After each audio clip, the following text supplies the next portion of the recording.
أعوذ بالله من الشيطان الرجيم. بسم الله الرحمن الرحيم.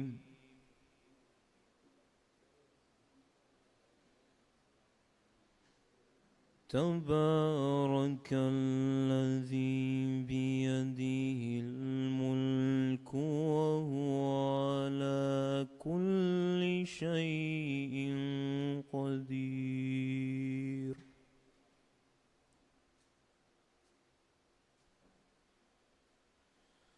الذي خلق الموت والحياة ليبلوكم أيكم أحسن عملا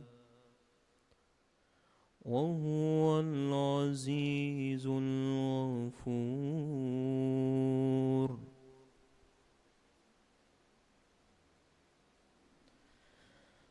الذي خلق 7 سماوات طباقا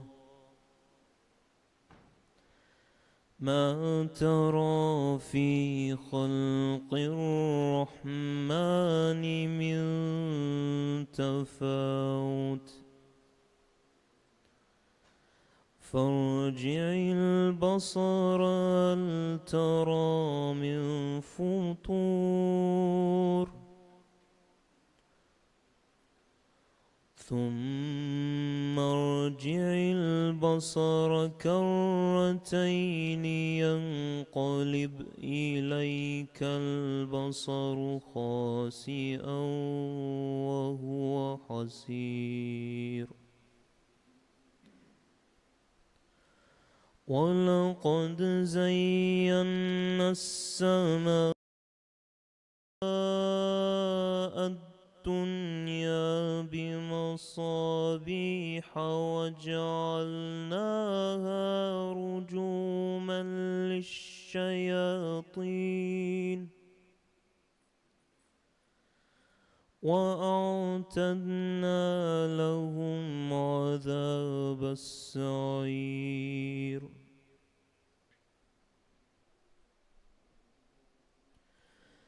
وللذين كفروا بربهم عذاب جهنم وبئس المصير.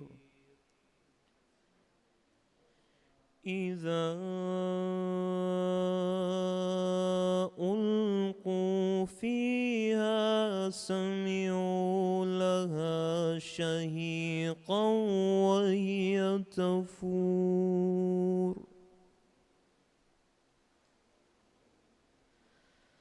تكاد تميز من الغيظ كلما ألقي فيها فوج سألهم خزنتها ألم يأتكم نذير.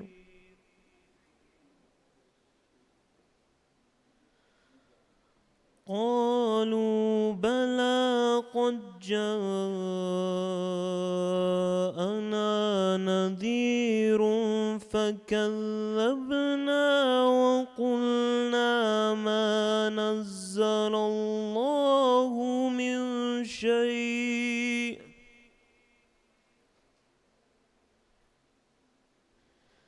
فكذبنا وقلنا ما نزل الله من شيء إن أنتم إلا في ضلال كبير.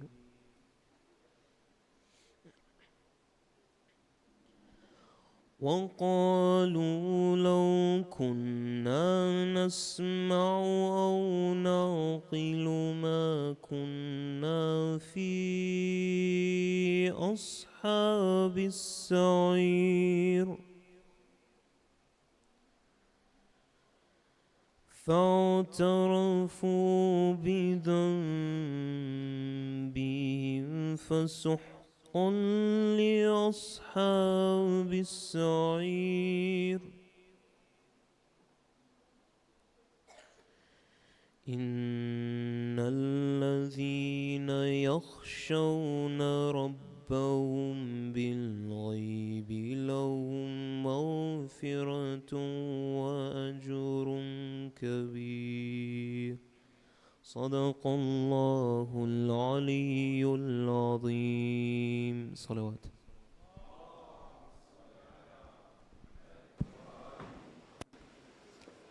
Ahsan, Brother Hassan, thank you for the beautiful recitation. Before we move on, brothers, out of respect for the majlis, I ask that you guys come a little bit closer, come to the front, and if you're able to, please come to the ground and sit with the rest of us. Let's make sure that we leave room for those who are coming behind us, and it's respect for the majlis of Imam al-Hussein. Please recite one loud salawat.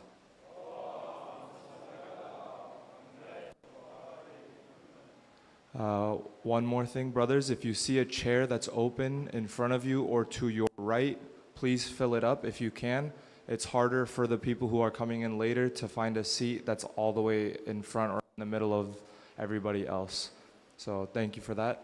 And now I would like to welcome Brother Murtada al-Ma'mar for the recitation of Ziyarat Warith. Please welcome him with a loud salawat.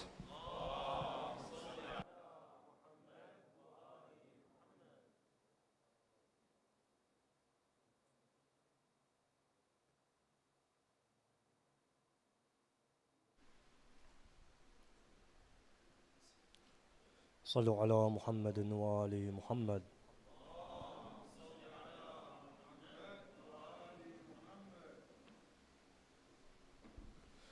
أزور سيدي ومولاي ومعتمدي ورجائي في آخرتي ودنياي أبي عبد الله الحسين، وصالة عني ونيابة عن والدي وعن والد والدي ومن خلدني الدعاء والزيارة طاعة وقربة إلى الله تعالى. بسم الله الرحمن الرحيم. اللهم صل على محمد وآل محمد. السلام عليك يا وارث آدم صفوة الله. السلام عليك يا وارث نوح النبي الله. السلام عليك يا وارث إبراهيم خليل الله. السلام عليك يا وارث موسى كليم الله. السلام عليك يا وارث عيسى روح الله. السلام عليك يا وارث محمد حبيب الله. السلام عليك يا وارث أمير المؤمنين. السلام عليك يا ابن محمد المصطفى. السلام عليك يا ابن علي المرتضى. السلام عليك يا ابن فاطمة الزهراء. السلام عليك يا ابن خديجة الكبرى. السلام عليك يا ثار الله وابن ثاره والوتر الموتور. أشهد أنك قد أقمت الصلاة وآتيت الزكاة وأمرت بالمعروف ونهيت عن المنكر وأطعت الله ورسوله حتى أتاك اليقين. فلعن الله أمة قتلتك، ولعن الله أمة ظلمتك، ولعن الله أمة سمعت بذلك فرضيت به. يا مولاي يا أبا عبد الله، أشهد أنك كنت نورا في الأصلاب الشامخة والأرحام المطهرة، لم تنجسك الجاهلية بأنجاسها، ولم تلبسك من مدهمات ثيابها. وأشهد أنك من دعائم الدين وأركان المؤمنين. وأشهد أنك الإمام البر التقي الرضي الزكي الهادي المهدي. وأشهد أن الأئمة من ولدك كلمة التقوى وعلام الهدى والعروة الوثقى والحجة على أهل الدنيا. وأشهد الله وملائكته وأنبياءه ورسله إني بكم مؤمن وبإيابكم موقن، بشرائع ديني وخواتيم عملي، وقلبي لقلبكم سلم، وأمري لأمركم متبع. صلوات الله عليكم وعلى أرواحكم وعلى أجسادكم وعلى أجسامكم وعلى شاهدكم وعلى غائبكم وعلى ظاهركم وعلى باطنكم. بأبي أنت وأمي يا ابن رسول الله، بأبي أنت وأمي يا أبا عبد الله. لقد عظمت الرزية وجلت المصيبة بك علينا وعلى جميع أهل السماوات والأرض، فلعن الله أمة أسرجت وألجمت وتهيأت لقتالك. يا مولاي يا أبا عبد الله،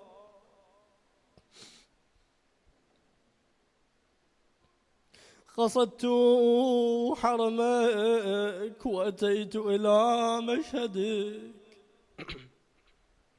أشهد الله بالشأن الذي لك عنده وبالمحل الذي لك لدي أن يصلي على محمد وآل محمد، وأن يجعلني معكم في الدنيا والآخرة.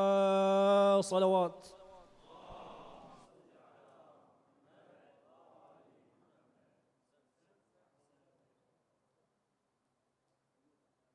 Ahsan, Brother Murtala. Thank you very much for the beautiful recitation. Please give him another loud salawat.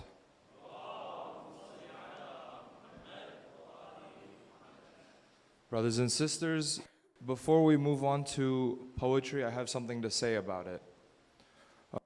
Poetry is not like music at all.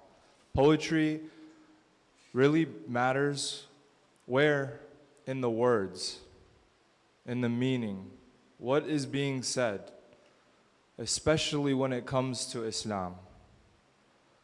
So before I ask the two reciters to come up, I would like to ask you, don't just hear the poem, but listen to every word.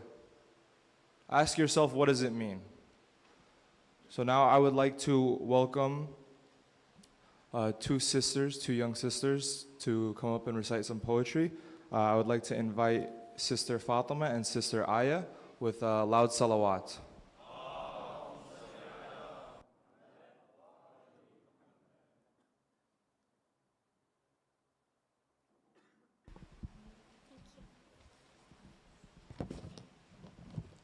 اللهم صل على محمد وآل محمد.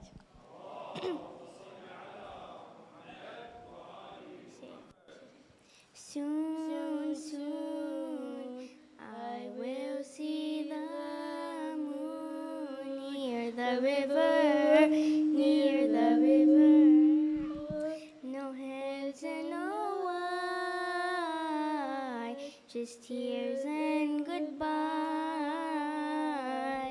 just tears and goodbye. Near the river, near the river, Hussein, Abbas, Abbas, Hussein, near the river, near the river. A river of painful tears, surrounded by bleeding spears. Children with thirst in their stares, surrounded with their cries and fears.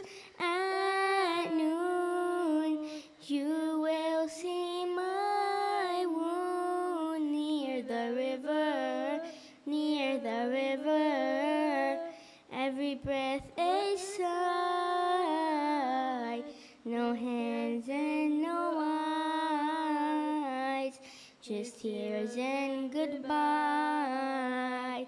Near the river, near the river, Hussein, Abbas, Abbas, Hussein, near the river, near the river. Darkness overcame my sight. Every breath, Abbas, my plight. Zaynab's night now with no light. On the shore, you're left and right, alone, broken with no backbone. Near the river, near the river. How can you there lie?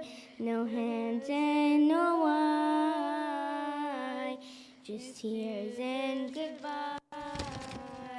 Near the river, near the river, Hussein, Abbas, Abbas, Hussein, near the river, near the river.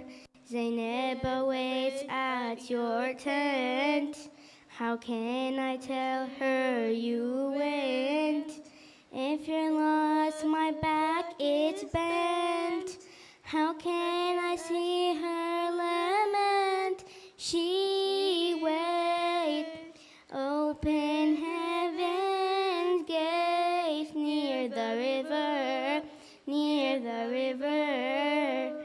Ripped open the sky,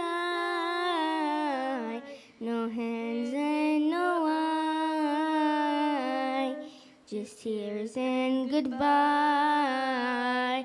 Near the river, near the river, Hussein, Abbas, Abbas, Hussein, near the river, near the river. Sukaina calls, oh uncle, could it be true that you fell? I will not believe it till I see father not stand still. Daughter, I left my banner near the river, near the river. From you he shy, no hands and no eye, just tears and goodbye. Near the river, near the river. Aloud salawat ala Muhammad wa ali Muhammad.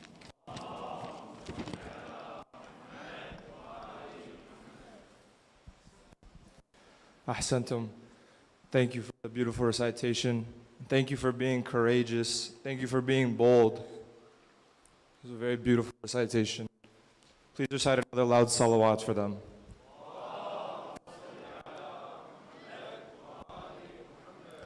Today we also have another brother who is going to come up and recite. So I would like to welcome Brother Baqir with a loud salawat.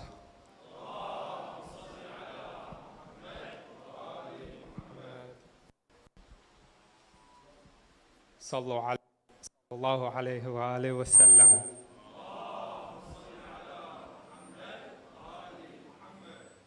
The land of Karban wa Bala. Karbala, you remain a place of grief and trial. What the chosen one pinned endured on your soil was vile. How many upon your dust lay struck and slain, as blood was shed and eyes poured tears like rain. How many upon your dust lay struck and slain, as blood was shed and eyes poured tears like rain. How many noble women with veils undone wept beside the thirsty fallen sun. In haste they brushed the earth from necks so fair, stained with crimson, pierced in brutal despair. Guests they were in a barren, desolate land, with no host, no welcome, no helping hand. They tasted not a drop of water's grace, till swords gathered them in death's embrace. They tasted not a drop of water's grace, till swords gathered them in death's embrace. The sun was dimmed by suns from their array, whose brilliance shamed even the light of day. And beasts came forth to tear their flesh apart, yet none could dim the light within their heart. And beasts came forth to tear their flesh apart, yet none could dim the light within their heart. So cry, O hearts, and let your sorrow flow, for truth was slain where the palm trees grow. Yet from that grief 1,000 lights arise. Karbala lives on where the faithful rise. O land of Karban wa Bala, your name remains, carved in the soul in love and chains. Where Zainab stood unbowed by fear, the cry of justice still echoes clear. Where Zainab stood unbowed by fear, the cry of justice still echoes clear. A land was shaped by Karban wa Bala, a land we call Karbala. Salawat.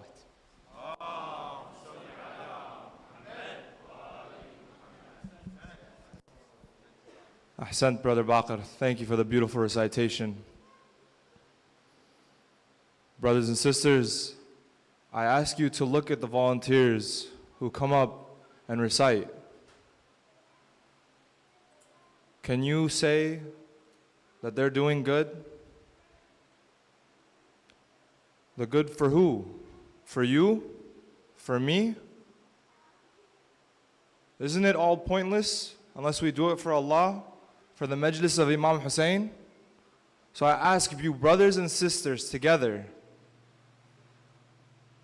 let's have some courage. Let's be bold.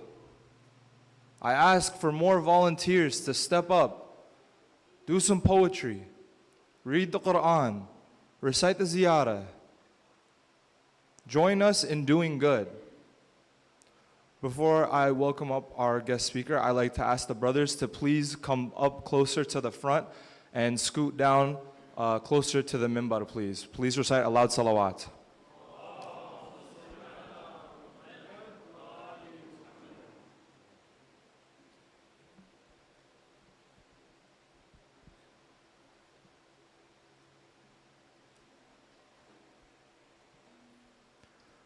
Thank you, brothers.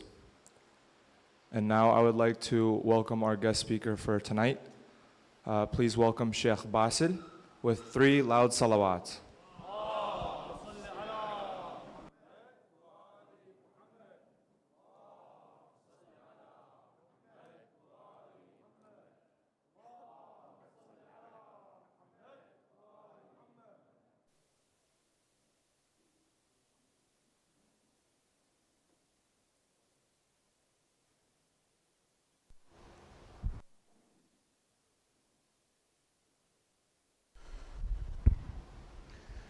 أعوذ بالله من الشيطان الرجيم بسم الله الرحمن الرحيم إنا لله وإنا إليه راجعون صلى الله عليك يا سيدي يا رسول الله وعلى آل بيتك المعصومين المظلومين صلى الله عليك يا مولاي وابن مولاي يا أبا عبد الله صلى الله عليك وعلى المستشهدين بين يديك والسبايا من أهلك وذراريك فاز من اعتصم بحبلكم وأمن من لجأ إلى حصنكم يا ليتنا كنا معكم سادتي فنفوز فوزا عظيما.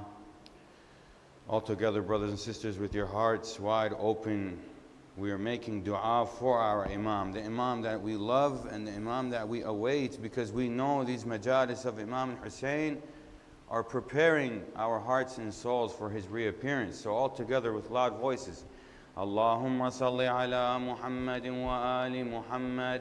اللهم كن لوليك الحجة ابن الحسن صلواتك عليه وعلى آبائه في هذه الساعة وفي كل ساعة وليا وحافظا وقائدا وناصرا ودليلا وعينا حتى تسكنه أرضك طوعا وتمتعه فيها طويلا برحمتك يا أرحم الراحمين وصلى الله على سيدنا محمد وعلى آله الطيبين الطاهرين.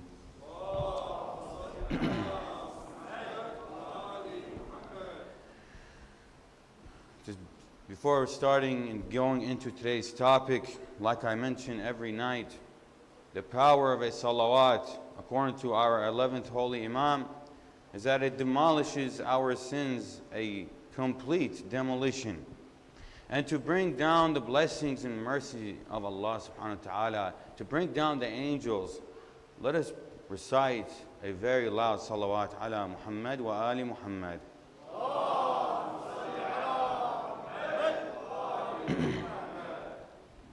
The famous words of Imam Hussein alayhi salam, in which he clarified his mission and his stance and his purpose for his uprising, so that we can have no doubt on why Imam Hussein alayhi salam did what he did. He made it very clear, and his words echo throughout the centuries. And I want to, after I mention it, I want us to really focus on his words, because this is something we must be holding on to firmly out of all people on planet Earth. We are the lovers and followers of Imam Hussein alayhi salam. So pay very close attention to his mission statement. He says in a very famous statement, I'll start with the Arabic and then move on to the translation. إني لم أخرج أشرا ولا بطرا ولا مفسدا ولا ظالما وإنما خرجت لطلب الإصلاح في أمة جدي صلى الله عليه وآله أريد أن آمر بالمعروف وأنهى عن المنكر وأسير بسيرة جدي وأبي علي بن أبي طالب صلى على محمد وآل محمد. So what does this mean? He says, I did not rise up. He's telling us why he rose up. I did not rise up for the cause of wickedness, amusement, corruption, or oppression. None of those reasons are the reason for my uprising. So what is it? Then he says, وَإِنَّمَا. In Arabic, this is hasr and ta'keed, which means the only reason, with emphasis. The only reason for my uprising is what? To seek reformation in the nation of my grandfather, sallallahu alaihi wa alihi. I want to enjoin good and forbid evil and follow the path of my grandfather and my father Ali ibn Abi Talib, sallallahu ala Muhammad wa ali Muhammad. In this first statement, we're going to look at two parts to this statement that we need to hold on to. The first is that the cause and the reason, the only reason for Imam Hussein's uprising is seeking reformation. Islah, reformation. So we, out of all people, must be constantly seeking reformation. It starts within, right here, and then we move on as a community. How do we reform as a nation? That's something we must always be striving for. Reforming ourselves, if we are truly followers and lovers of Imam Hussein alayhi salam. The second part I want to mention is he mentions very clearly, what does he want to do? I want to enjoin in good. I want to support good. And I want to forbid evil. Now, as we know, in our creed, in our belief, in our law, this is from the most important wajibat. Enjoining, supporting good, and standing and forbidding evil. Standing against evil. When we see our loved ones, when we see our friends, when we see evil around us, we're supposed to do something about it. Now, of course, the rulings in fiqh about how the methodology, the strategy you use to forbid evil, that's for a different topic. Obviously, it depends. It's a case-by-case situation. But the concept, the belief we should always have is that we are striving to support good. And we are striving to prevent and minimize evil. That must be something central in our lives, in our philosophy. Very, very important. Islam is not a religion about individual person. It's not all about you. I'm sorry to break it to you. Not everything is about you. And we see so much of the teachings of Islam, the actions, the rituals in Islam are about us, not me. We have to start thinking like that. It's not just about me and I. It's about us, we together. How we rise up together. How we develop and seek reformation together. How we, get progress as a community together. This is very important. But now back to Imam Hussein's words. Reformation. Now, as for the reformation in the nation of his grandfather, we'll be discussing this tomorrow, inshallah. But I want to focus on the second part, which is what? Enjoining good, forbidding evil. By the time the year 61, after Hijrah came, the time of Karbala, the tragedy of Karbala, this concept of enjoining good and forbidding evil had been almost extinguished, forgotten, almost dead. And Imam Hussein, one of the benefits of his uprising is he brought it back to life. If it wasn't for Imam Hussein's uprising, we would have had no understanding, no application, no attachment to this concept of supporting good and forbidding evil. But again, I want you to think in our lives, in our society, and that's what I want to focus on today. I'm going to get to it in a moment. Another hadith by the Imam. Very famous hadith, and this is found in all the books of Muslimin, not just the Shia. He says, أَلَا تَرَوْنَ إِلَى الْحَقِّ لَا يُعْمَلْ بِهِ. Do you not see that the truth is not acted upon? Then he continues, وَإِلَى الْبَاطِلِ لَا يُتَنَاهَى عَنْ. And that wrongdoing and evil is not spoken out against and not forbidden, not prevented. So part of Imam Hussein's mission, he put a lot of emphasis on what? Enjoining good and forbidding evil. And the heart of it all is reformation. So today, for the next few minutes, I want to talk about reformation. Again, as a community. Not about you as a person. I know we have been taught, we have been molded and trained to think only about ourselves. And the only thing that matters in life is me. My money, my bank account, my happiness, my joy, my depression, my harm, just me. What benefits me, what harms me, and that's all that matters. And again, that's not what our religion is about. I know that's how we are taught, and that's how society is pushing us to only think about me and my, but it's supposed to be about we and our. So now as a community, reformation, what's some area that we need to be aware of and to consider and to put into consideration and do something about? And I'm going to start with the idea of family, the concept of family. And the reason why I'm focusing on is I'm not targeting anyone in this room. But as you can see the past few nights, I'm trying to focus on things that the enemies of Islam are focusing on. So how can we better defend ourselves? But before getting into the topic, I know, brothers and sisters, it might not be too comfortable. We're all packed together like this. But let's not just bring down the angels. Let's send down a tremble down the spines of the enemies of Imam Hussein with the loudest salawat ala Muhammad wa ali Muhammad.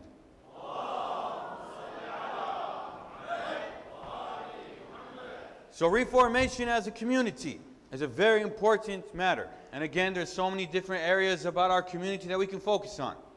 Well, marriage and family is the core of it all. We as Shia, our kids, if we were to ask our kids, take a 5, 6, 7-year-old, take 20 of them and ask them, who do we follow as Shia? What are they going to say? We follow the Ahlul Bayt. They know this word. Ahlul Bayt, we follow the family of the Messenger of Allah. Isn't that not right?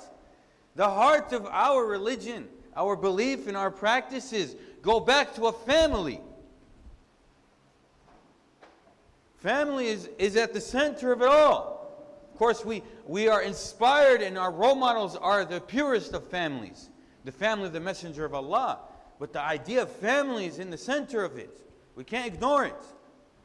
And us as a people, as a nation, and for our future, if our families are strong, our future is strong. And if our families are weak, our future is weak. There's enough data out there to prove this. In today's world, society has been attacking the idea of family and strong families. You see it all around you. I don't need to give you too many examples. It's all over your phone. Statistics are very clear on what is happening to the strength of family. And it's not just to us Muslims. It's all around society. For decades upon decades, there's been very strategic attacks on the idea of family and dismantling the family. Because when the family is weakened and torn apart, we are outnumbered. You're already outnumbered. You and the shaitan and yourself. You're already 2 against 1. And then you have society and you have everybody else's desires involved. It's hard to get by. It's hard to succeed. We need that family structure to hold us down, support us. And we as Shia, when it comes to Ahlul Bayt and Karbala, what is it other than family? I mean, the whole calamity and tragedy, or the peak of it, was what happened to the family. We are constantly being reminded of family. So we have to take this into consideration. MashaAllah, there's a lot of young men, a lot of young women. Inshallah, the day comes where you have your blessed marriage. You need to keep these things in mind. You need to keep in mind. Why? Because how does a family start? Obviously, the family is the backbone of society, but how does a family start? Through marriage. Famous and beautiful hadith of the Holy Prophet sallallahu alaihi wasallam. He says, "Ma buniya bina fil Islam ahabbu ila Allah min at-tazwij." Very powerful hadith from the Holy Prophet, describing the power, the importance of marriage. No institution is built in Islam more beloved to Allah than marriage. I mean, how much more explicit does it get than that? How much does Allah love marriage? And if Allah loves something, it's because it has benefit. And from marriage comes a family. And again, a family is what? It's the backbone of society. So when shaitan wants to destroy a people, his best bet is to destroy the family. Tear the family apart. Everybody knows what it feels like to have stress at home, stress from family issues. It can ruin your whole life. It can make you, when it comes to school, work, relationships, everything. So when shaitan wants to get to us, one of his best weapons is to come at the family. So we need to keep this into consideration, and we need to have intentions of building what? Strong families. Strong Shi'i families. That young Shi'i boys and girls can be raised in with a strong foundation, strong support, and to continue pushing the message. Sallallahu ala Muhammad wa ali Muhammad.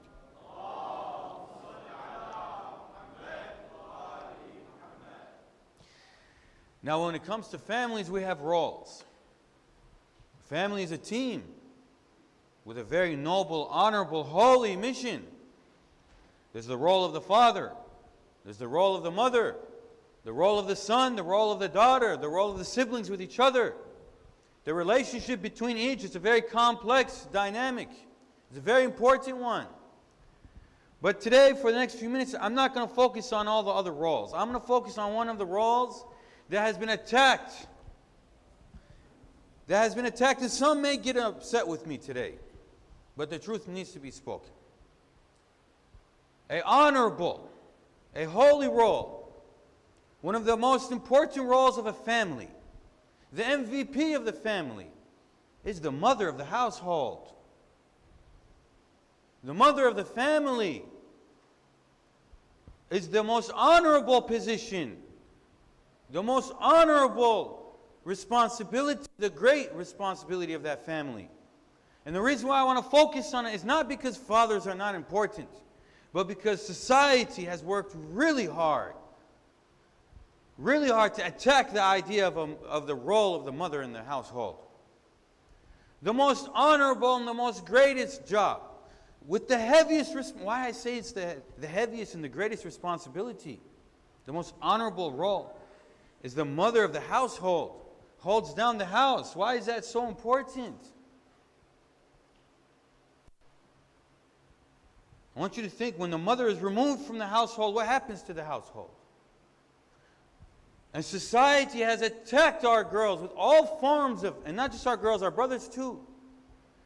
Now again, I'm not attacking anybody here personally, but it's a concept and it's a belief that's been spread in our minds, thanks to social media, movies, all types of media and propaganda, that if a lady was to decide to stay home and spend those few years or short years of the early life of a child, of her baby, to spend it taking care of her child and using all of her energy on her children and on the household, on the family members, it's looked down upon.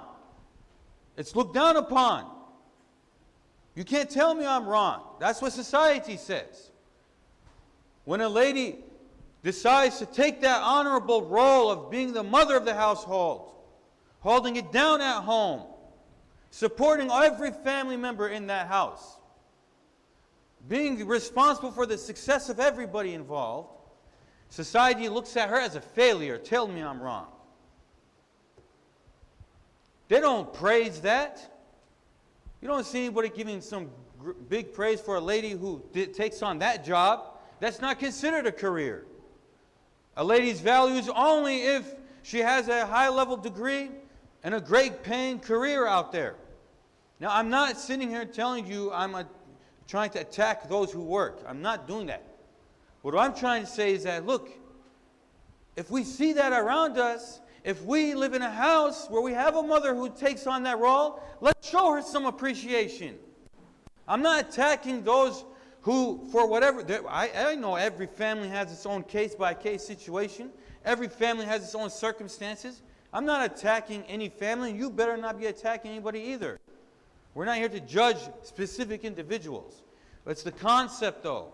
The concept that we don't look at a lady who is that mother of the household as an honorable position, an honorable duty, an honorable career.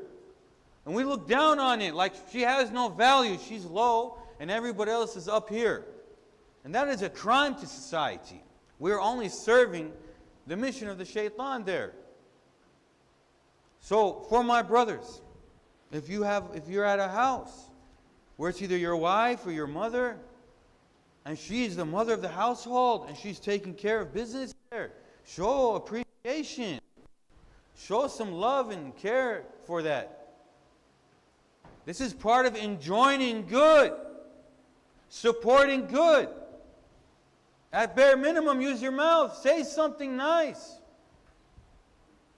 And now on the flip side, I'm not saying to go attack people because you don't like how things are going. But if you don't want to, you yourself are not, let me give you a simple example. Let's say I have a group of friends, okay? I have a group of friends, and only one of us prays. We're 10 guys. And we're going to hang out, and it's prayer time, and one of our friends, he establishes prayer. When it's prayer time, he gets up and prays. It doesn't matter what we're doing. It doesn't matter how much fun we're having. He prays. Now, my friends can be one of two types. We can be like, oh, look at this guy. He's making us uncomfortable. Make us feel bad, ruining the environment. We were having so much fun, and now he has to pray. We have to stop talking bad, or stop listening to music, or stop whatever we were doing that's evil, out of respect for his salah. That's one type. Is that enjoining good? Is that supporting good? It's doing what? The opposite. Attacking. And then we have another set of friends. They may not pray. Their level of iman is still on a weak level.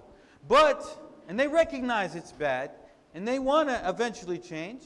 But when they see their friend want to pray, they support him. They say something nice. They prepare a nice, clean space for him. They respect him for establishing and practicing an honorable act. They might not be practicing it, but they're still showing some support for it. So the same thing goes. The same thing goes. So now the mother of the household is the most honorable position in the household. In today's day and age, no negotiation. The society has attacked this position to the point where, like I was saying, that in society, when we look at, different ladies, their careers and whatnot, what's at the very bottom of everything? A mother of the household. A lady who, a stay-at-home mom, as they say. They look at it as a failure. And this is a disgusting idea. To believe in this is disgusting. It's so corrupt. It's filled with poison. Because the more we push this, the more we're promoting what? Splitting up families. Because the poor children will grow up and they don't have that energy and that connection and that attention from their mother. And at the end of the day, Allah subhanahu wa ta'ala created us that way. There's a special relationship between a child and his mother. At the end of the day, he came out of her stomach. We can't just cut it off. And society, the way that the laws are made, the way that society pushes us, is doing whatever they can to cut off and disconnect that.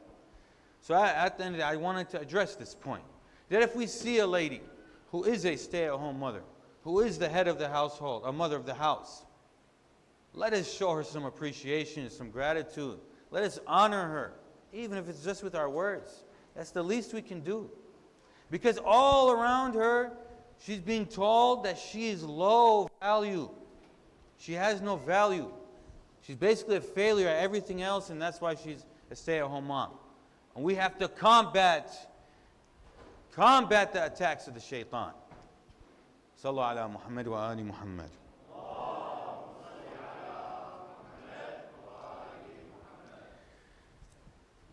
A gathering that Sayyidah Fatima is not mentioned in has a very limited amount of blessings. So I want to mention Sayyidah Fatima about this also. Now I know our sisters are not Sayyidah Fatima alayhi salam. None of us are ma'soomeen, right? But that doesn't mean we don't strive to be closer to them. We don't strive to use them as our role models and our inspiration, because that is what their job is. We're supposed to look at them for guidance on how to act and how to be. Sayyidah Fatima alayhi salam, her title from being a young child, a young girl, she was an orphan at age 5. Sayyidah Fatima lost her mother, Sayyidah Khadija, at age 5. Well, what did the Prophet refer to her as? The mother of her father, Ummu Abiha. She took care of her father. She took care of the house. Even though her father had the weight of the universe on his shoulders. Can you imagine how stressful that is? And so she gained that honorable title of being the mother of her father. So this idea of a mother, it's a very holy title and a very holy position to have. And we must honor it and respect it. Now, another beautiful hadith that I mentioned the other day, but due to its greatness, let us mention it again. And this is just to show us that a lady, just because she's a stay-at-home mom, doesn't lower her value. I know sometimes we have to look at modern-day celebrities to know what's right and wrong. Unfortunately, that's how our brains have been programmed. But our true role models and inspirations are the Ahlul Bayt. It's the Sayyidah Fatima. She wasn't known to having some, crazy advanced careers out there. She was known for holding it down at the house. But did that lower her ability to serve, her ability to be great, her ability to have authority, to teach, to have knowledge? No. As I mentioned, the famous hadith from our 11th Imam. نحن حجج الله على الأرض. We are the hujjas, the authority of Allah on earth, the Imams. Then he says, وَأُمُّنَا فَاطِمَةٌ حُجَّةٌ عَلَيْنَا. And our mother Fatima is an authority upon us. This is another clear example that in our belief, a mother's role is not weak. It's not something simple and small. We need to be careful how we treat our mothers. Another thing, I'm going to mention it. I know the term housewife today is looked down upon. In modern society, the title housewife, we look down upon it. That's what we're taught in society. And so for a lady to be called a housewife, it's something low value. You know what Sayyidah Zainab was called and how she was described by her husband, Abdullah bin Ja'far? He says that Sayyidah Zainab, I'm paraphrasing, was the greatest, was the best housewife. Now we read this in today in 2025 and it kind of sounds weird, right? If we were to say this at school or at work, people just look at us like this is oppressive towards women. But Sayyidah Zainab, being a housewife and the mother of her house, did that prevent her from greatness? Did that prevent her from leadership? From being a high-valued woman? No, of course not. Right? Sayyidah Zainab was one of our leaders. And the tragedy of Karbala, the preservation and the confirming and the ensuring the success of Imam Hussein's mission was led by Sayyidah Zainab. So these are other examples that we can't just look at this title in a low way. We need to, maybe society wants to look at it low, but we should not do that. We should recognize that the most difficult role is being a mother who is the head of the house. When I say the head of the house, she's managing the affairs of the house. She is supporting the father, the sons, the daughters, right? She's literally managing the family. That's a huge responsibility because the success of all of the other members goes back to her. So the way she, her success is the success of everybody else. So this is something, again, I'm emphasizing on this because society is attacking us and our little sisters and our little daughters are being fed these poisons and lies. And they're being taught that being a mother of the house is a bad thing, is a weak thing. We need to make sure we reverse this mentality. Brothers, if you can please scoot up, but with a very loud salawat ala Muhammad wa ali Muhammad.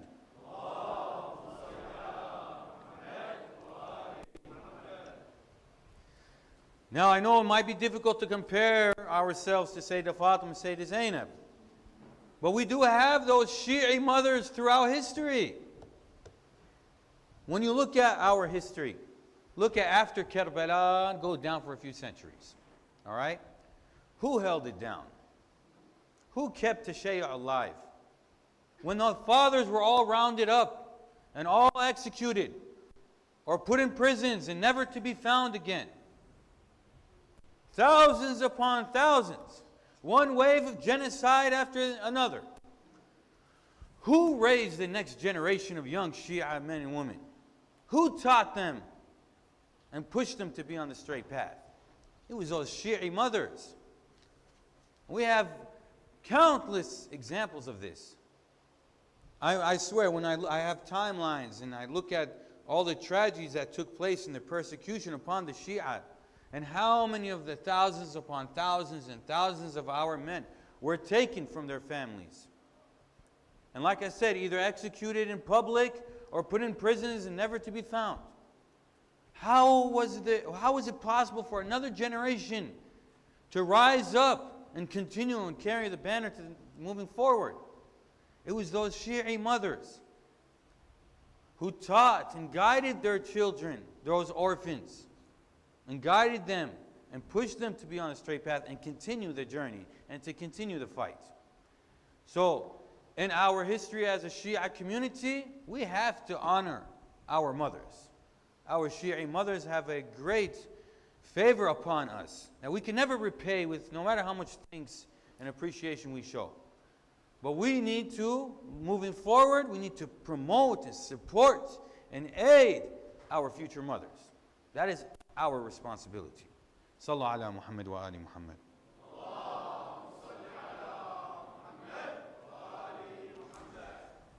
And now when you look at that painting on the wall, when you zoom in on Karbala, after Ashura, who carried the mission forward? All of the warriors had been killed. All of the men had been killed. Who continued the mission and the message and the revolution of Imam Hussein alayhi salam? It was those little girls and those widows, those mothers and those daughters and those nieces. That is part of our history. That is our identity. And we gather every year to commemorate and cry for them. It's not just a sad story, it's a strong, powerful one. They kept this religion alive. That is extremely important upon us to constantly remember, and we must honor our generation. We must support them and join in good, support them on the good they do. When you see your little sister wearing a beautiful hijab, instead of being quiet, ignoring her, tell her how beautiful she is in her hijab. Tell her how beautiful her hijab is. You are supporting good. Hijab is wajib. You with me? That's the bare minimum you can do. A little nice compliment. You see your mother wearing hijab. We live in a society that is against hijab. Every single day our mothers and sisters walk outside. They're under pressure from society. Isn't that right? The minimum we can do is to give them a beautiful, loving word, some type of appreciation. That's part of our duty to support good, to support and enjoin in good. And hijab is a wajib act. And in today's day and age, what is hijab? Hijab has become our flag. You can't tell me I'm wrong. Because what is a flag? What is the purpose of a flag? It is a sign of an identity, of a certain belief or of a person, of existence of something. Right? That flag takes you and makes you recognize what that is. My brothers and myself, when we go outside, nobody knows who we are, what our belief is, what our faith is. We're not wearing any flags. We blend in wherever we go. But our sisters walk outside of the house every single day to school, to work, to the grocery store, wherever it is. They're wearing that flag. They're representing. They're wearing the flag of Islam. That is something heavy. That is a great responsibility, a heavy responsibility. Representing Islam to the outside world and a society that is against this hijab. So the bare minimum we can do is show them proper honor and respect. And like I said, you have no excuse. Your little sister, your little niece, your daughter, the bare minimum you can tell, mashallah, you look so beautiful in your hijab. Because you think she's getting that at school? Going to a school of 500-600 people. You think they're all telling her how beautiful her hijab is? Or she has to worry about somebody ripping it off? You think when she goes to the store, she's getting compliments from the moment she walks in to the moment she walks out? Or is she getting glares and disgusting looks? It never hit me because I don't wear hijab, right? But one day I was in one of those big grocery stores and I split up from my mother and I'm walking back to catch up to her and I'm about 20 feet away and I see these people, the way they're looking at her with disgust and anger, and it really hit me. I'm like, we men, we don't feel any of this. We don't feel any of this. While our mothers and our sisters and our wives walk around with their head held up high, and they believe in their identity and they're representing strongly, proudly. So again, brothers, if we are followers of Imam Hussein alayhi salam, lovers of Imam Hussein alayhi salam, we must show love and care and respect and honor to our Shi'i women. That is the peak of this tragedy. What really opens up our hearts and makes us cry is that relationship that the Ahlul Bayt had with the women and the children. Sallallahu ala Muhammad wa ali Muhammad.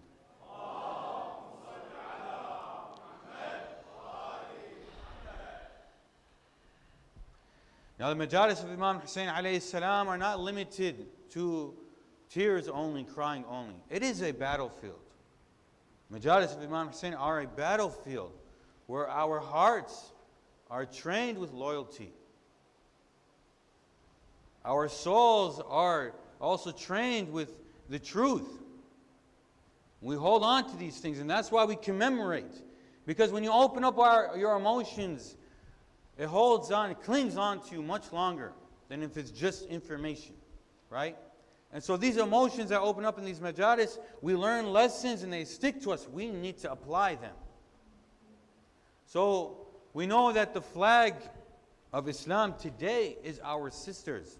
And the flag of Imam Hussein's mission after Karbala was his sister, Sayyidah Zainab. And when she wore that hijab, sisters, she wore it with strength and pride and belief. No matter what stressful situation she was in, whatever excuses there were about this hijab, she represented. She was proud of her hijab. She had the weight of the world on her shoulders. But nothing could shake her hijab. No matter what tyrant she faced and destroyed, her hijab was not shooken.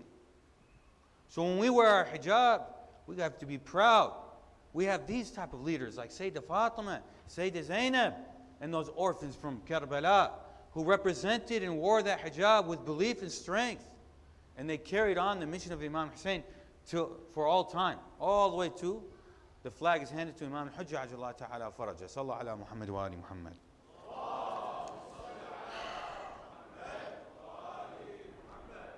Now when we get to the flag of Karbala, the flag bearer of Karbala tonight is dedicated to Al-Abbas alayhi salam, the younger brother of Imam Hussein alayhi salam. And as we all have this strong connection towards Al-Abbas, we cannot forget his relationship to his sisters, his relationship to his nieces. How all the women and children looked up to him for protection and support and love and care and affection and honor. And that's why the tragedy became so painful. Because they were used to love and respect. This is something I mentioned it last time I was here. We have a narration when Sayyidah Zainab enters the room. This is a sample for us to just show how much the Imams would respect the woman of the household. When Sayyidah Zainab would enter the room, either it was Imam Hassan or Imam Hussein, alayhim as-salam, and the Imam is reading Quran. I'm just trying to imagine this scene here. The Imam is reading Quran. The walking, talking Quran is reciting the book of the Quran, of Revelation. It's such a holy act taking place. And his sister walks in. The narration says that he closes the book and he stands up. He jumps up out of respect for his sister. This is what they were used to. This is what they were used to. This is how they were treated by the men of their family. Such high levels of honor and respect. When our sisters walk up, forget about standing up for them. We might be on our phone busy answering some nonsense group chat talk, and she might ask for a favor, ask for help, and we'll tell her to wait or completely ignore her. Not stand up out of respect for her. For us to be true Shia, true lovers of Imam Hussein alayhi salam, Karbala, this is how we're supposed to display our respect and love for our sisters and for our daughters and for our nieces. So Abu Fadl al-Abbas, he was that man who displayed so much love and care and affection for the women and the children. He was the one who would pour their water for them on their journey from Medina to Mecca and from Mecca all the way to Karbala. And as long as he was around, they were comfortable, they were taken care of, they were loved and honored and respected. Al-Abbas is not only known for these characteristics, he's not only known for being a warrior on the battlefield, just like Imam Ali, where we only remember Imam Ali for his valiant, moments on the battlefield during the life of the Holy Prophet, and we forget about his knowledge. This beautiful hadith from Imam al-Sadiq alayhi salam, he describes Al-Abbas, كان عمنا العباس صلب الإيمان ونافذ البصيرة. Imam al-Sadiq talks about his great uncle Al-Abbas, that he was what? Our uncle Al-Abbas had solid or firm or concrete faith. His faith was solid. And then he doesn't stop there, and he had piercing insight. He was a man of wisdom, a man of knowledge.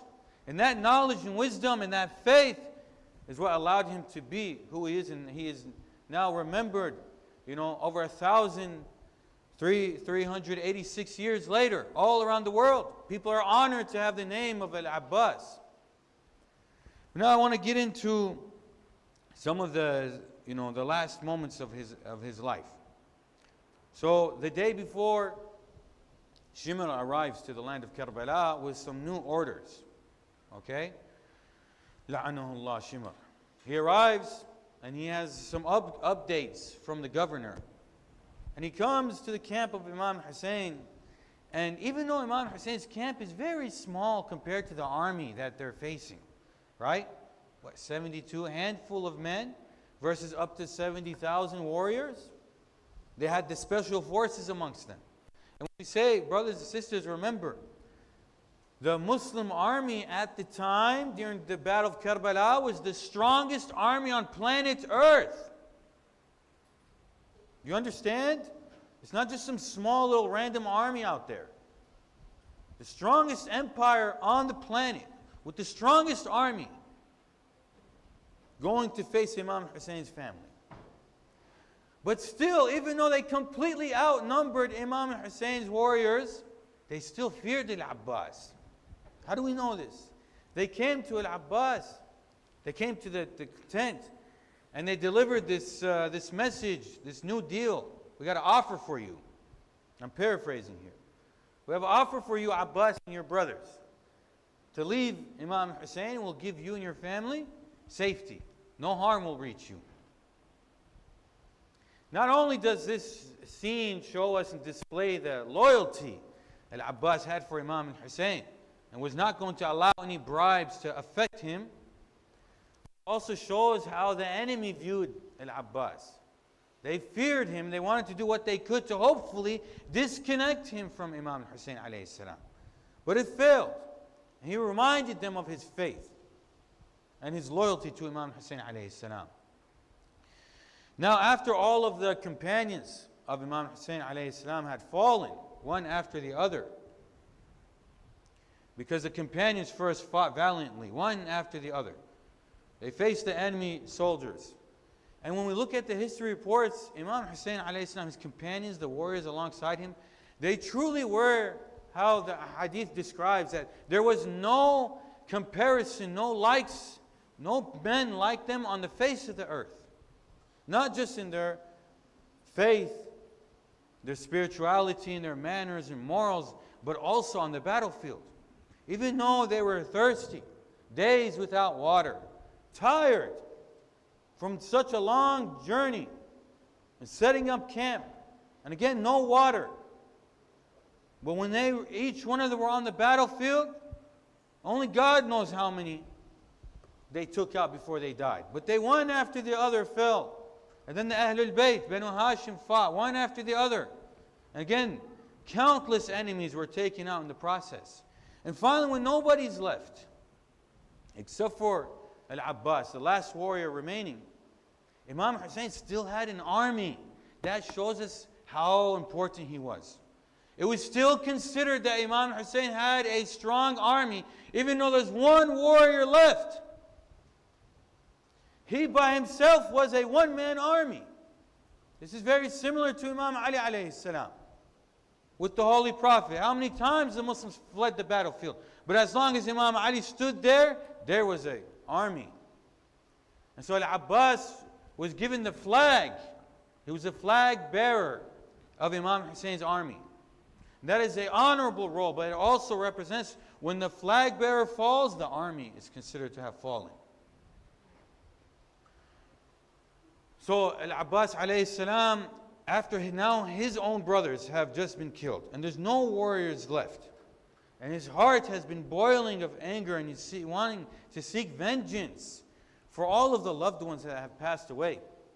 And he wants now for his turn to come. And now, sometimes we hear about exaggerations, about the reports of Karbala and whatnot. But these are narrations, other narrations from our Imams describing Al-Abbas. That he was the flag bearer. He was the one who would quench the thirst of the camp of Imam Hussein. These are descriptions of our Imams. So whatever criticism there are, we throw it away. As long as Imam al-Baqir, Imam al-Sadiq, Imam al-Sajjad, they described Al-Abbas this way, khalas, that's what we believe. So now he attempts to ask Imam Hussein for permission to enter the battlefield. And Imam Hussein tells him, Imam Hussein had a very strong relationship with Al-Abbas. And it was difficult for him to give him permission to enter the battlefield. But eventually, after back and forth, Imam Hussein basically agrees under the condition that attempt to get water for the little children. They are dying of thirst. It's been days they haven't drank water. Imagine the stress these poor children have been under. Not just, and the widows and the women and children have been used to the highest levels of love and affection. They're surrounded by the army of shaitan with no mercy. In Shahr Ramadan we feel the thirst after a few hours. Imagine days with no water. Imagine as a parent, a mother or a father, when your child is sick or in pain, how does that break your heart? Especially when you can't do anything to help them. Now imagine your child is thirsty and it's been 3 days. So he takes up this noble, this honorable responsibility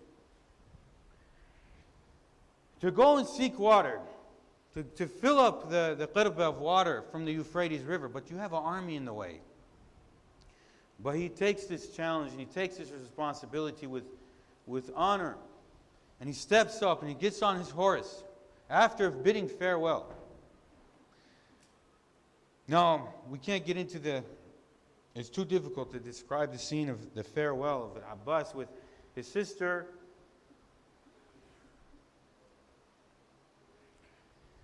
With the children, his nieces, the daughters of Imam Hussein, who are attached to him. But as long as they see the flag, they have hope. As long as they can see the flag, sometimes from a distance you can't see what's happening. A battle is taking place. But if they see the flag, they know everything is okay. They have hope. And so he enters the battlefield and he marches. He charges straight towards the river.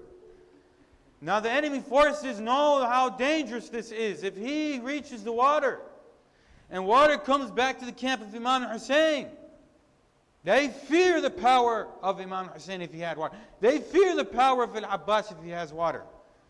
Now, all of the men, I have to mention this, all of the warriors before they got on the battlefield, they had all been injured by arrows. They never had a fair fight. But even so, they still took out countless warriors. So when the commanders see Al-Abbas is going towards the water, what do? They know they have to stop him. They know that everything could flip against them now. So they send 4,000 warriors, a battalion of 4,000 strong, to stop one man from filling up a pitcher of water. But he goes full force. And only God knows how many warriors he took out in the process. But the rest had to flee. And he goes right through them, straight to the river. And he fills up the qirb of water. Now, of course, he would never drink water, no matter how thirsty he is, before his brother Imam Hussein alayhi salam. And now, the enemy forces are truly shivering. He has succeeded in filling the qirb with water. And he's now heading back towards the camp. They have to do whatever they can to stop him.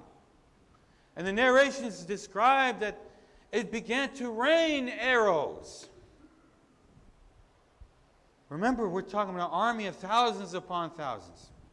But he didn't stop moving. He kept moving forward, taking out warriors in his way. But eventually the arrows became too much. And now he's fighting on his way out. And it's difficult to imagine these scenes. And like I said, only God in Malik al-Maut knows how much he took out in the process. But our Imams describe a very valiant warrior, a very powerful warrior of Imam Hussein alayhi salam. The enemies feared him. But now the enemies have to play dirty. They can't fight him face to face. So they're able to set up traps. Because they know that Abbas right now, the only thing he's thinking about is the little girls in the camp of Imam Hussein alayhi salam. How much hope they had. They were begging him to bring back some water. He promised them to bring back water. And he's focusing just on that. And he's heading towards the camp. But they set up traps and they're able to, from the back, strike his right arm and sever his right arm. Does he stop? He continues. He recites poetry and declares and reminds him of his loyalty and his faith. But then they set up another trap. And they're able to sever his left arm. But does he stop? He continues. The flag is still attached to his body. The little girls don't know what's happening at this time. All they know is the flag is still there. They still have hope. But now it continues to rain arrows. And an arrow strikes the qirba, the water pouch. And now his mission of bringing water is no longer able to succeed in that. And so now the water is all gone, and another arrow strikes, pierces his chest into his heart. Some reports describe even his eye was struck by an arrow. And then the enemy forces from the back hit him with a metal rod, a weapon used with great weight, and strike the back of his skull, crushing his skull, splitting his skull. And that is when he falls from the horse. Again, the children and Sayyidah Zainab don't know what's going on. They can't see. Brothers, I want you to close your eyes. Imagine these moments. Imagine these moments. Now he falls to the floor, but brothers and sisters, arrow in his eye, arrow in his chest, and God knows what other arrows on his body. He has no arms to catch himself when he falls off the horse to the ground. And he falls face first, straight to the floor. And that is when he calls out to his brother finally. And he calls out to Imam Hussein alayhi salam. And now Imam Hussein alayhi salam knows that there is trouble. The women and children still don't know exactly what happened. But they are now worried because the flag has fallen.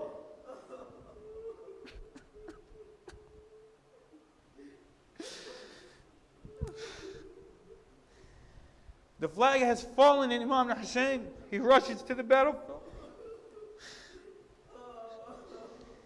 He's able to take out the soldiers from his way. They fear the son of Fatima. And he gets to his brother.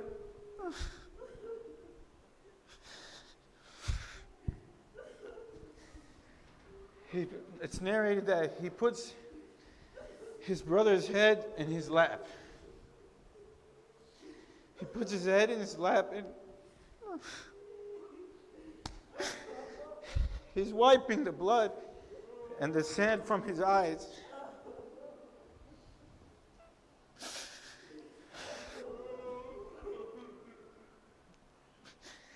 Abbas begins to weep. It's his last moments alive. He's crying while Imam Hussein is wiping the blood from his eyes, the sand from his eyes. And he clarifies why he's crying. He's not crying because he fears death. He's crying because he says that I know moments from now, you are here right now wiping the blood and the sand from my eyes. But who will wipe the sand?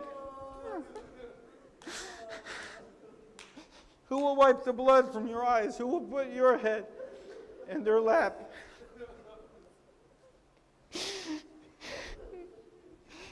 Now Imam Hussein, he wants to pick up the body and take it back to the tent, take it back to the camp like he did with the companions. But Abbas refuses and does not let him. He begs him, please don't take me back to the tent. Don't take me back to the camp. I'm shy from the girls, from my nieces, from my sisters, that I did not come back with water. Leave me here. Imagine how difficult.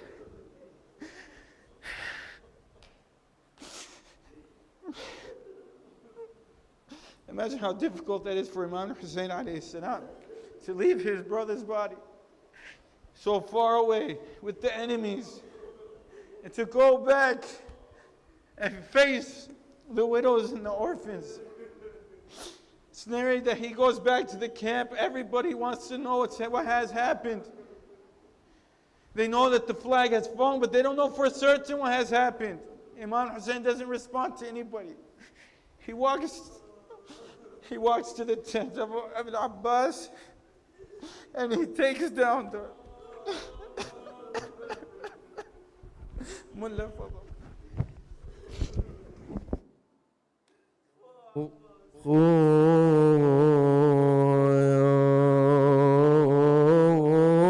يا عباس يا نور العين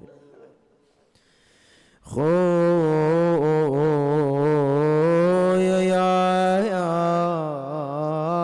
عباس لسان حال مولاي أبا عبد الله خويا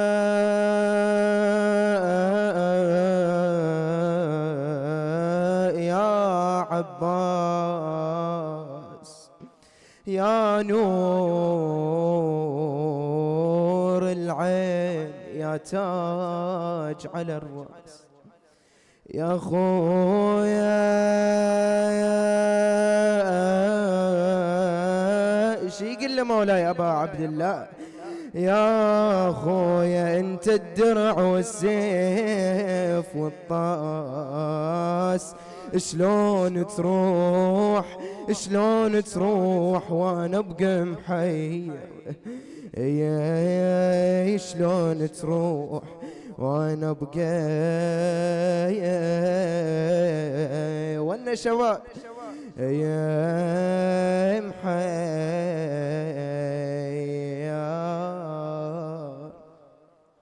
فرجع العباس إلى أخيه يخبره جواب القوم، فسمع الأطفال يتصارخون وينادون العطش. اسمع المصيبة، سكينة تنادي عمار العطش قتلني. ثم إنه وقف بباب الخيمة ليأخذ القربة وينزل إلى ساحة الميدان، والأطفال تصرخ من العطش. تعلقت به أخته زينب عليه السلام، قالت بصوت حزين، إيش قالت مولاتي العقيلة؟ أخي يا بالفار الوداع يا نور عيني. فوصل إلى النهر وأخذ بالماء ثم جعل يقول يا نفس من بعد الحزين هوني وبعده لا كنت أو تكوني. هذا حسين وارد المنون وتشربين بارد المعين. فملأ القرب وخرج من المشرع فاستقبل جموع الأعداء فرموه بالنبال من كل جانب. فوقف له زيد بن ورقاء من وراء نخلة وعاونه حكيم بن الطفيل فضربه على يمينه فقطعها فأخذ يقول والله إن قطعتم يميني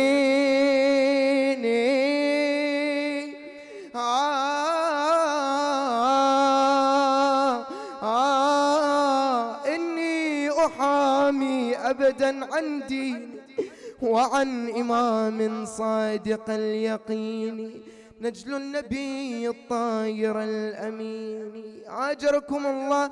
فقاتل القوم حتى ضعف من القتال. جاء له حكيم بن الطفيل فضربه بالسيف على شماله فقطعها من الزن فأخذ يقول يا نفس لا تخشي من الكفار والنشوات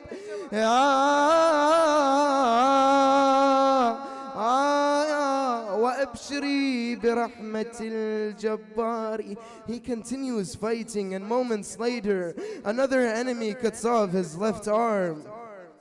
ثم أصاب القرب سهم فأريق ماؤها فوقع العباس متحيرا كيف يذهب إلى المخيم بلا قرب بلا كفين جسمه مليء السهام.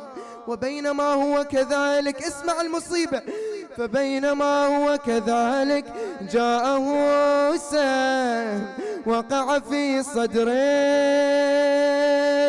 وسهم آخر أصاب عينه اليمنى وجاء إليه رجل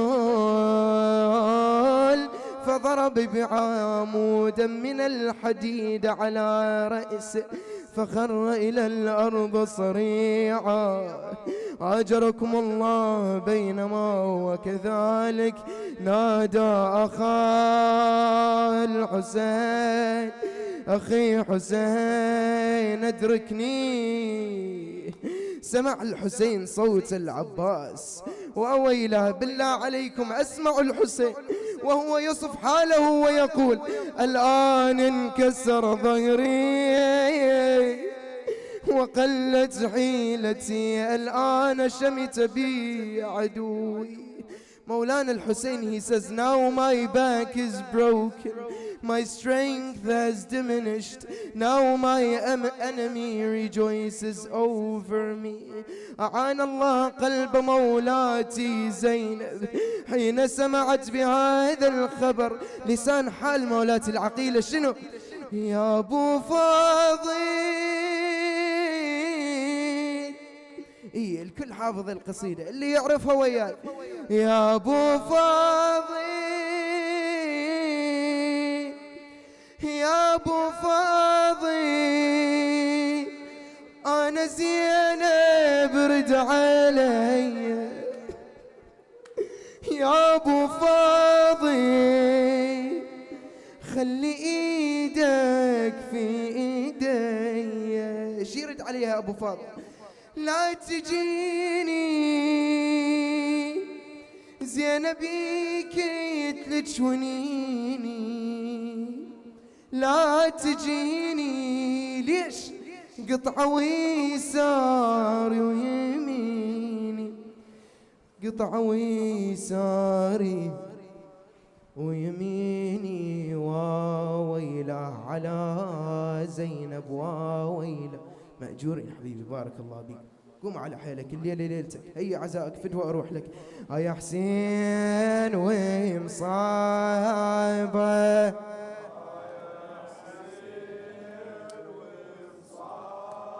إيه لجل العين ستشايبه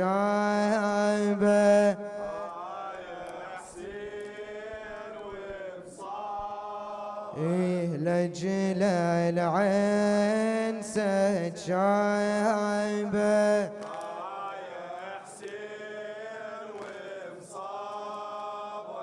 زينب وين وتنايدي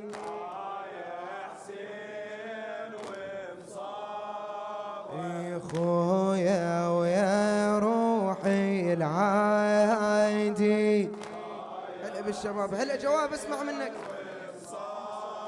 يا حسين يا لذكرك بطرف لساني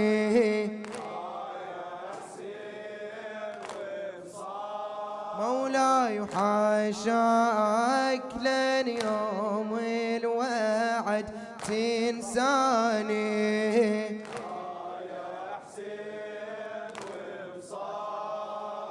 وانا اعتقادي بدفترك عنواني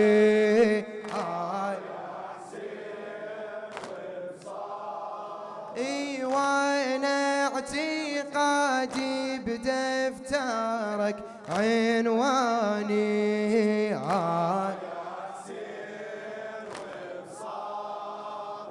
لجل العين ستشايبه. ثقل مطمتك شويه فدوى اروح لك. لجل العين ستشايبه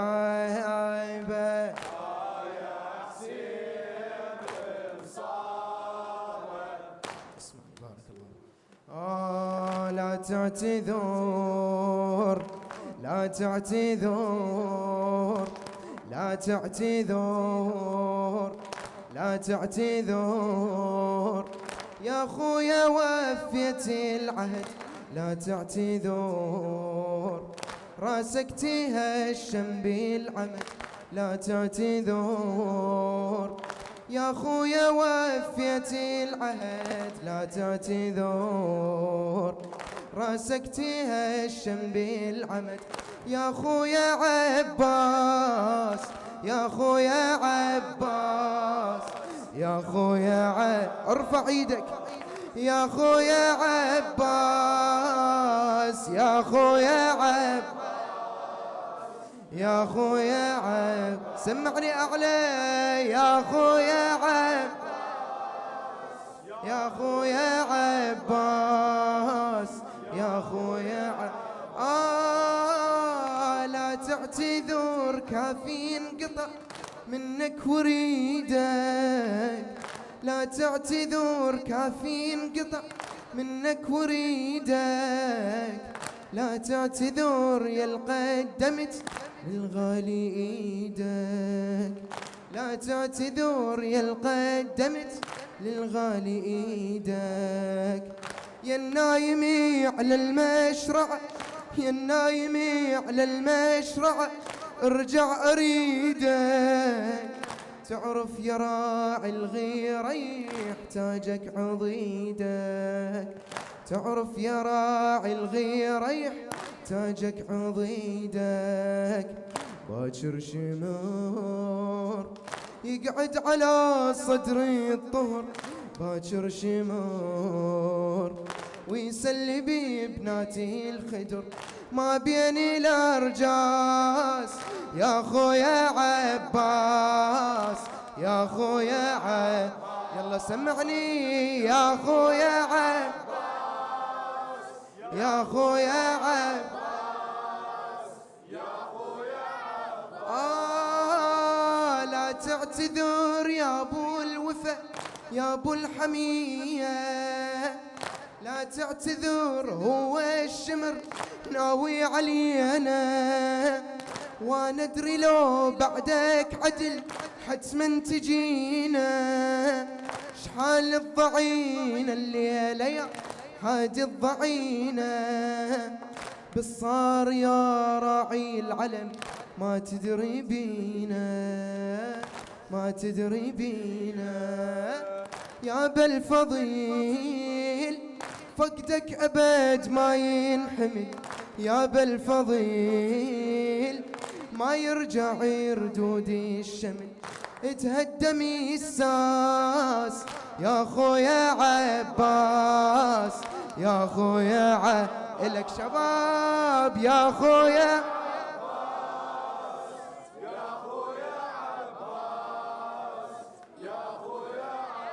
سمعني آخر مرة يا خويا عباس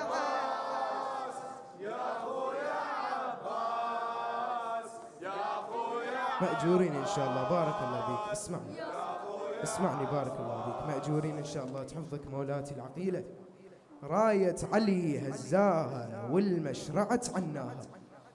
شنو جوابك يا ابو فاضل يا عباس؟ بس هو هذا. فدوى اروح لك اريدك تساعدني بالجواب الليله، تساعدك مولاتي الزهره. صلوا على محمد وآل محمد.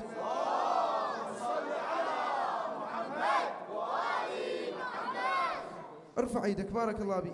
راية علي هزاها والمشرعة عناها، يا ابو فاضل يا عباس يا ابو فاضل يا ابو فاضل يا عباس يا ابو فاضل يا ابو فاضل يا ابو فاضل يا عباس. الله راية علي هزاها والمشرعة عناها، يا ابو فاضل يا عباس يا ابو فاضل. هلا هلا يا ابو فاضل. الله شد على المهر عباس والحومة طبها، من شوفة الفرسان لزمت قلبها، من شوفة الفرسان لزمت قلبها، شي شردت من الموت شي من رعبها، بالخزرة مو بالسيف يقطع رقبها. الله بالخزرة مو بالسيف يقطع رقبها، كل الزلم بتشاها والمشرعة عناها، يا ابو فاضل يا عباس. هلا هلا يا ابو فاضل. اعلى يا ابو فاضل يا عباس. اعلى شباب اعلى اعلى يا ابو فاضل. الليله ليلتك ليله ابو فاضل يا ابو فاضل. الله لما انغضب عباس طف كربلاء مال، صلت علي بصفين على المشرعة صال، صلت علي بصفين على المشرعة صال، بس هو بالميدان ما خلى خيال، بس هو بالميدان ما خلى خيال، دم الرقب على القاع مثل النهر سال، دم الرقب على القاع مثل النهر سال، خلو زلم ذلاها والمشرعة عناها، يا ابو فاضل يا هلا يا ابو فاضل. اعلى يا ابو فاضل. بعد شباب اعلى اعلى يا ابو فاضل. الله ضجت بني سفيان وتعالى لصياح، موتها شف عباس يخطف بالارواح، موتها شف عباس يخطف بالارواح، ريح زلم تنهب بس هو ما طاح، شنفخة إسرافيل بالحومة من صاح، شنفخة إسرافيل بالحومة من صاح، روس وجثث خلاها والمشرعة عناها، يا ابو فاضل يا هلا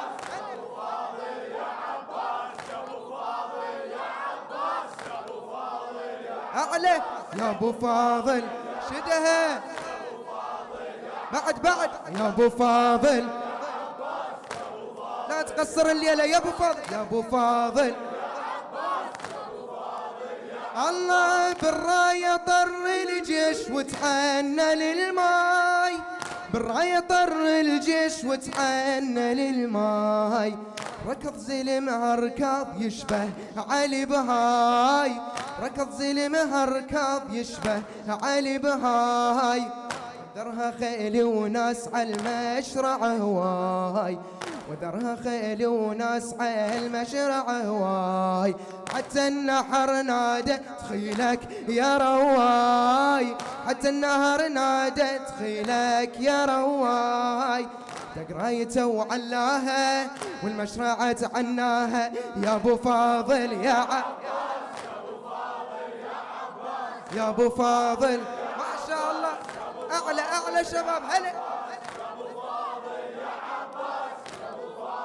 بعد بعد يا ابو فاضل يا عباس، يا ابو فاضل يا عباس، يا ابو فاضل يا عباس، يا ابو فاضل يا الله. قبل النهر عباس والجربة بيده، قبل النهر عباس والجربة بيده، بس ما شرب هيهات يسبق عضيده، رد بيها للأطفال سوى اللي يريده، روى الطفل عطشان برد وريده، روى الطفل عطشان برد وريده، كل عيلته رواها والمشرعة عناها يا ابو فاضل يا هلا،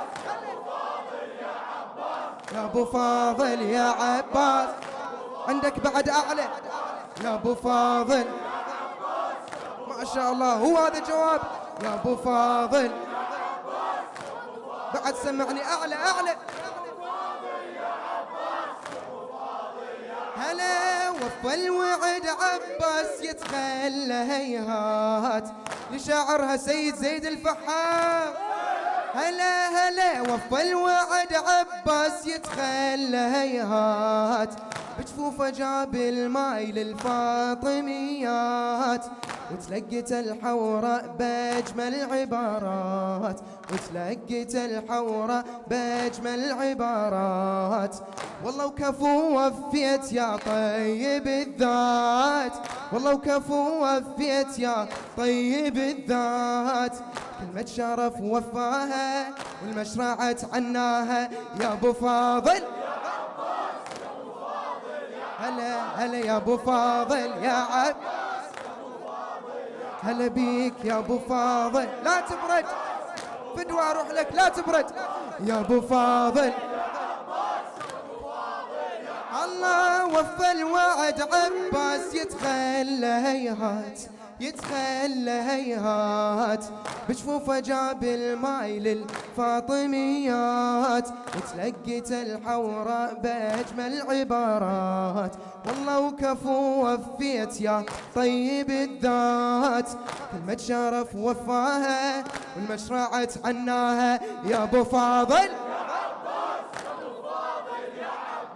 يا ابو فاضل يا عباس،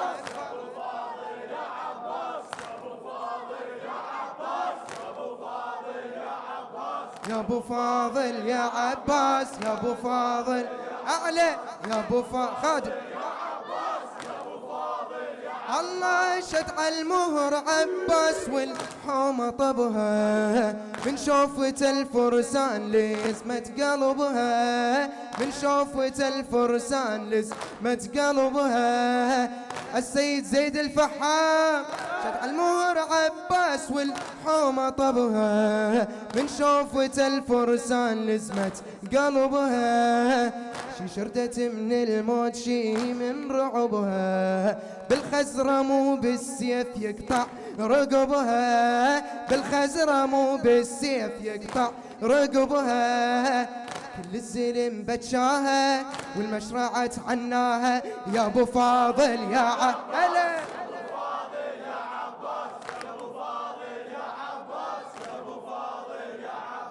يا ابو فاضل لا تبرد. هلا هلا يا ابو فاضل يا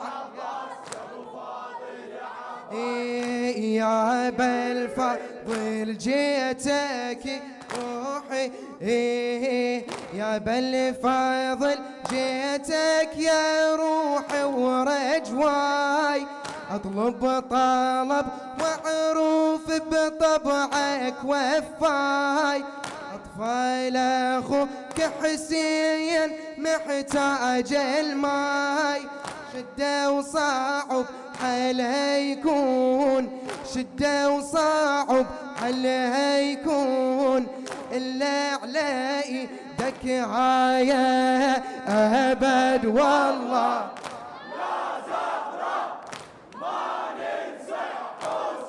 هلا هلا ابد ما شاء الله.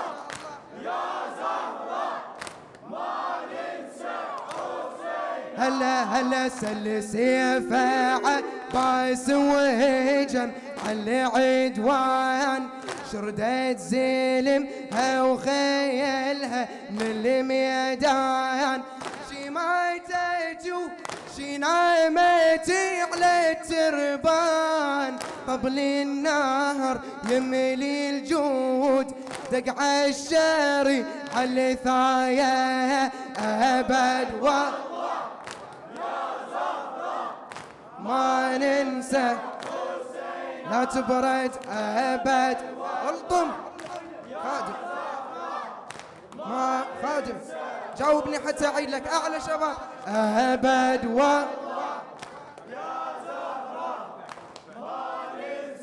حسين. هلا هلا سل سيفه عباس وهجم على عدوان، سل سيفه عباس وهجم على عدوان، شاعر السيد زيد الفحام.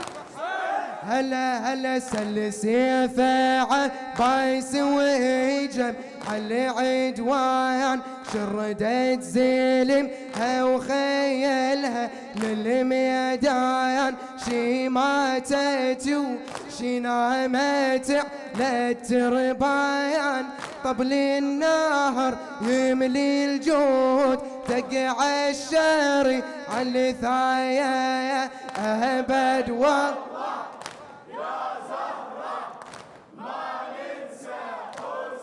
هلا هلا ابد والله. بارك الله بيك. هلا هلا ماي النهر بجفوفه لا من شايله، الطشايان وجه حسين يتروى له، ماشي برد بالجيود يروي طفاله، مو غايته يشرب ماي يرضي الإيمة للغاية إلك أبد.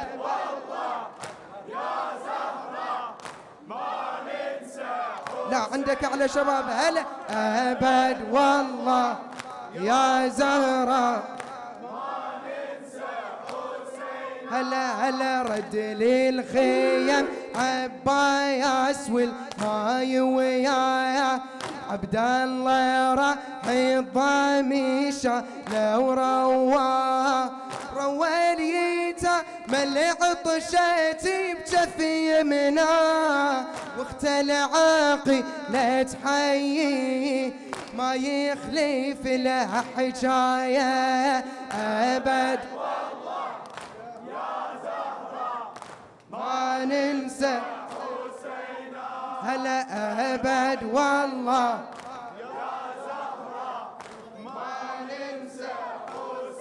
هلا هلا رد لي الخيم عباس والماي وياها، عبد الله راح الضميشة لو رواها، روى اليتا ملي عطشتي بجفي منا، واخت العاقي لا تحيي ما يخلف الحجايه ابد.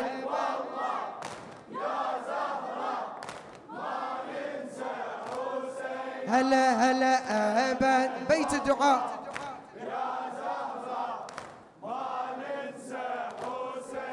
شدها سل سيفها عباس وهجم على عدوان الحق سل سيفها عباس وهجم على عدوان شردت زلمها وخيلها من الميدان شي ماتت وشي نامت على التربايان طبل النهر يملي الجود دقع الشاري على ثايا أبد ما ننسى حسينا أبد بعد بك حلو لا ما خادم هلا هلا أبد والله يا زهرة ما ننسى حسين هلا هلا قايلت لقتها والنعم يا عباس يا عباس ما شاء الله قايلت لقتها والنعم يا عباس انت الكفي لو بالشدد رفعت راس سقي العطش اسقينا يا ابو النوماس سقي العطش اسقينا يا ابو النوماس راية علي ترفرف دوم بجفوفك معليها ابد اخير جواب ما ننسى حسينا أبد والله يا زهرة ما ننسى حسين هلا هلا أبد والله يا زهرة ما ننسى حسين هلا هلا زينب من الخيمة طلعت بيديها جود ونخت راعي العالم واليها لنقوم مرها شمعونيشي ناديها وبشف الراية المنشورة وبشف يا المنشورة وبشف الراية وبشف وبشفايا الراية المنشورة مأجورين حبيبي بارك الله فيك إلهي بفاطمة وأبيها وبعلها وبنيها والسر المستودع فيها يا الله اكشف عنا السوء يا الله اقضي حوائجنا يا الله شافي وعافي كل مريض يا الله اقضي حوائجنا يا الله إلهي عجل لوليك الفرج واجعلنا من أنصاره وأعوانه والمستشهدين بين يديه وتحت لوائه بسم الله الرحمن الرحيم اللهم صل على محمد وآل محمد جميعا بصوت واحد all together in one voice اللهم كن لوليك الحجة